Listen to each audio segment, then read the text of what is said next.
တင်းရဲ့ရေခဲတက်တာတွေမှာတန်လင်ငါးတပြားရှိရဲ့အိတ်ခုံပေါ်ကလေးပဲမှာ bus performance တက်လို့ရေးထားတယ်ဒါပေမဲ့အခုလာတော့အေမီလာ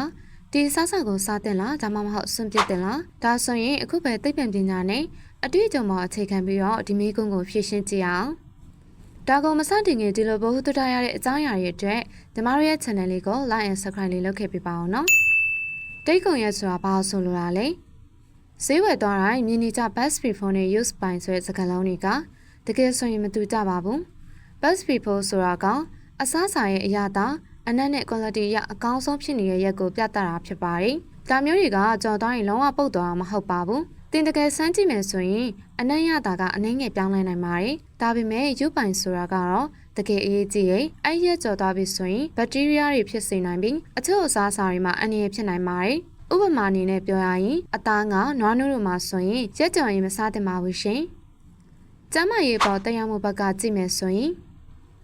တိတ်ကုံတဲ့အစားအစာချို့ကိုအသေးချာစွာထုတ်ပိုးထားတဲ့အခြေအနေတစ်ခုအောက်မှာရှိနေမယ်ဆိုရင်ဒါကိုစားသုံးနိုင်ပါတယ်။တင်အနက်နဲ့အရသာစစ်ပြီးအနက်ဆိုတာမျိုးမဖြစ်ဘူး။အယောင်ပြောင်းသွားဘူးဆိုရင်ရက်တချို့ကြော်သွားတဲ့အစားအစာတချို့ကိုစားနိုင်ပါတယ်။ဒါပေမဲ့ကျန်းမာရေးအတွက်အန္တရာယ်ရှိစေနိုင်တဲ့ Listeria, Monocytosis, Salmonella, E. coli လိုမျိုးဆွဲပိုးတွေကတော့အထူးသတိထားရပါမယ်။အထူးသဖြင့်အရသာအမျိုးအစားသေချာမထုတ်ပိုးထားတဲ့စားသုံးရခက်တဲ့အမျိုးအစားတွေကရက်ကြော်တာကိုမျက်နှာလွှဲပြီးတော့မစားသင့်ပါဘူး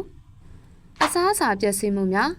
ကမ္ဘာတဝန်းမှာထုတ်လုပ်ထားတဲ့အစားအစာ30%ကျော်ဟာမစားမီပဲပျက်စီးနေတာဖြစ်ပါတယ်။တစ်နှစ်မှာအမေရိကန်မှာပဲတင်တန်ချိန်109မီလီယံလောက်ပျက်စီးနေပါတယ်။ဒါဟာပုံမှန်အားဖြင့်နည်းတဲ့ငွေကြေးဆုံးရှုံးမှုမဟုတ်ပါဘူး။ပျက်စီးတဲ့အစားအစာတွေကြောင့်ဖြစ်တဲ့ဓာတ်ငွေထုတ်လွှတ်မှုက greenhouse gas emission ရဲ့80%ဒါမှမဟုတ်10%ခန့်ရှိပါတယ်။အစားအစာပျက်စီးမှုကတောင်သူစီးပွားရေးနဲ့ကမ္ဘာဖောက်သည်တွေအတွက်တန်ဖိုးကြီးဆုံးဆုံးရှုံးမှုဖြစ်နေရပါ။ဒီလိုမျိုးဆုံးရှုံးမှာမဖြစ်အောင်ကျမတို့ဘာလုပ်သင့်လဲ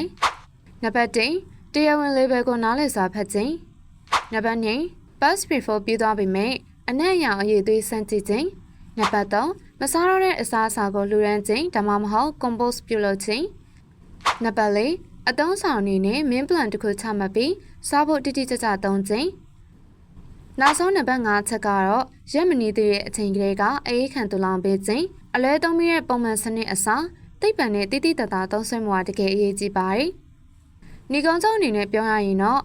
ဒိတ်ကွန်အစားအစာတွေကိုစွန့်ပစ်တာမလုပ်ခင်ဒီမေကွန်း3ခုကိုမေးကြည့်ပါ။မပုတ်သေးဘူးလား။အနက်ဆိုးမရှိဘူးလား။ပုံစံအခြေအနေကောင်းလား။အချို့အခါမှာတယောက်တည်းသေချာမသိပဲဈေးကြီးရဲ့အစားတစ်ခုကိုစွန့်ပစ်တာဟာလူတစ်သောင်းအတွက်အရေးတန်းနဲ့ကျန်းမာရေးကိုလက်ကမ်းမိစေတဲ့အရာတစ်ခုကိုပျက်စီးစေတယ်။ဒါကြောင့်အစားအသောက်တွေမပြည့်ခင်စမ်းစစ်ဖို့တန်ဖိုးထားဖို့နဲ့စားသုံးမှုတန်ဖိုးပြန်ဖော်ဖို့လိုလာပါပြီရှင်။